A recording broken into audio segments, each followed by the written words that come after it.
আসসালামু আলাইকুম। এখন আমরা প্রত্যুপকার গল্পে টাইপ 5 নিয়ে আলোচনা করব। টাইপ 5 এ আছে বহুপদী ও অভিন্ন তথ্যভিত্তিক প্রশ্ন উত্তর।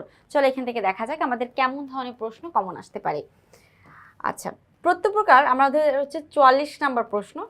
প্রত্যুপকার গল্পে মহৎ ব্যক্তি হলেন, মহৎ ব্যক্তিটাকে এখানে 3 স্টার দেওয়া আছে, খলিফা, আব্বাস, বন্দি লোকটি। আচ্ছা, মহৎ ব্যক্তি বলতে বোঝাচ্ছে সে খুব উদার প্রকৃতির, তার গুণ অনেক বেশি, দয়ালু সে। তিনোটাই হবে।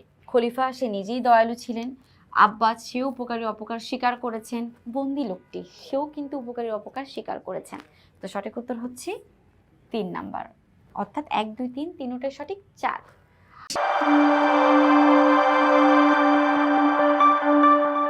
আচ্ছা, আমরা চলে যাব 45 নাম্বার প্রশ্ন। 45-এ কি আছে? আলী ইবনে আব্বাস এবং বন্দি লোকটি উভয়, এখানে 3 স্টার দেওয়া আছে। প্রশ্ন করেছে আলী ইবনে আব্বাস এবং বন্দি লোকটি উভয় কেমন লোক ছিল? নিঃস্বার্থ উপকারী লোক ছিলেন, প্রত্যুপকারী ছিলেন, সুবিবেচক ছিলেন। তার মানে কি হতে পারে? 1 2 3 তিনোটাই সঠিক। 4 নাম্বারটা কারেক্ট আনসার। ঠিক আছে, 4 নাম্বারটা কারেক্ট আনসার। চলে যাচ্ছি আমরা একটা উদ্দীপকে। আমরা উদ্দীপকটা ভালো করে পড়বো, তারপর আমরা নিচের উদ্দীপকটা, এটা উপরে যে প্রশ্ন দুটো আমরা আলোচনা করলাম সেই প্রশ্ন দুটো ছিল হচ্ছে তোমার, উপরে যে দুটো প্রশ্ন আমরা আলোচনা করলাম সেই প্রশ্ন দুটো ছিল বহুপদী প্রশ্ন। আর এখন আমরা উদ্দীপক সহ যেগুলো আলোচনা করব সেটা হচ্ছে আমাদের অভিন্ন তথ্যভিত্তিক প্রশ্ন। ঠিক আছে, অভিন্ন প্রশ্ন। খেয়াল করি আমরা এটা পড়ি। নিচের উদ্দীপকটি পড়ে আমরা 46 ও 47 নম্বর প্রশ্নের উত্তর দিব। 46 এবং 47 নম্বর প্রশ্নে কি আছে একটু সবাই মনোযোগ দিয়ে খেয়াল করি। তারেক তার বন্ধু সামাদের কাছ থেকে টাকা ধার নিয়ে ব্যবসা শুরু করেছে। ভালো কথা। তারেক কি করেছে? তার বন্ধু সামাদের কাছ থেকে টাকা ধার নিয়ে ব্যবসা শুরু করে। অনেক সম্পদের মালিক হয় সে।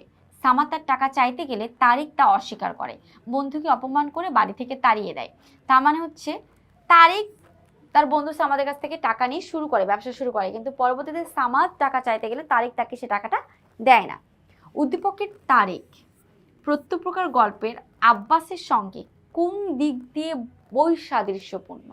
বৈসাদৃশ্য, বই মানে হচ্ছে না বা নয়, আর সাদৃশ্য মানে মিল আছে এমন। তো অর্থাৎ বৈসাদৃশ্য যদি আমরা পুরোপুরিভাবে এটা কাউন্ট করি, এটার অর্থ কি, তাহলে অর্থ হচ্ছে মিল নেই, এটাকে বোঝায়।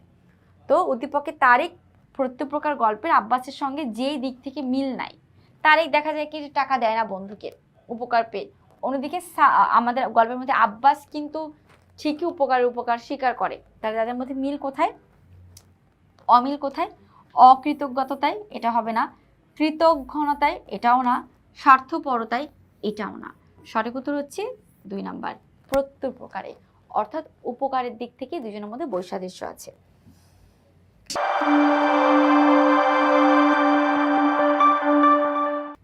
ঠিক আছে, এখন আমরা 47 নাম্বারটায় যাব। 47 নাম্বারটা কি বলেছে খেয়াল করি। উভয়ের মধ্যে সাদৃশ্য হতে হলে তারেককে যা করতে হবে, উভয় মানে আব্বাসের সঙ্গে যদি তারেকের আমরা মিল করতে চাই তাহলে আমাদের কোন জিনিসটা নিতে হবে? দেখো, বন্ধুর প্রতি কৃতজ্ঞ হতে হবে। হ্যাঁ, এটা কারেক্ট, যে আমাকে সাহায্য করেছে তারপরে আমাদের কৃতজ্ঞ থাকতে হবে। টাকা ফেরত দিতে হবে, এটাও কারেক্ট। ক্ষমা চাইতে হবে, এটা আমরা সহজে নিব না, উত্তর হবে 1 ও 2, এটাই কারেক্ট। আচ্ছা, চলে যাব আমরা আমাদের পরবর্তী আরেকটা প্রশ্নে। পরবর্তী প্রশ্ন হচ্ছে, খেয়াল করি এখানে কি আছে। এই উদ্দীপকটা পড়ে আমরা 48 এবং 49 নাম্বার প্রশ্ন উত্তর দিব। একটি ঘুঘু পাখি গাছের ডালে বসে দেখতে পেল একটি পিঁপড়া পানিতে ভেসে যাচ্ছে। সে গাছ থেকে পাতা ফেললে পিঁপড়াটি প্রাণে বেঁচে যায়। কিছুদিন পর পিঁপড়াটি দেখে এক শিকারী ঘুঘু মারার জন্য তীর ছুঁড়ছে। সেই মুহূর্তেই পিঁপড়ার কামড়ে তার লক্ষ্যভ্রষ্ট হয় আর ঘুঘু পাখিটিও বেঁচে যায়। তেমন বোঝা যায় দুইজনের উপকার করেছে সময় পেয়ে। একবার ঘুঘুর পাখির সময় হয়েছে, সে পিঁপড়াকে বাঁচিয়েছে, আরেকবার পিঁপড়ার সময় হয়েছে, সে ঘুঘু পাখিকে বাঁচিয়েছে। এখন প্রশ্ন কি সেটা দেখি আমরা। উদ্দীপকের মূল ভাব কোন রচনার সঙ্গে সাদৃশ্যপূর্ণ?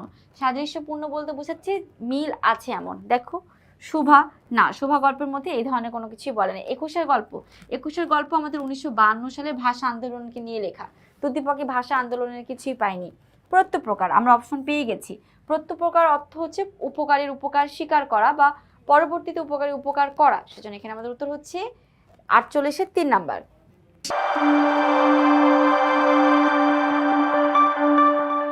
আচ্ছা, আমরা চলে যাব আমাদের পরবর্তী প্রশ্নে কি আছে 49-এ। খেয়াল করি আমরা সবাই।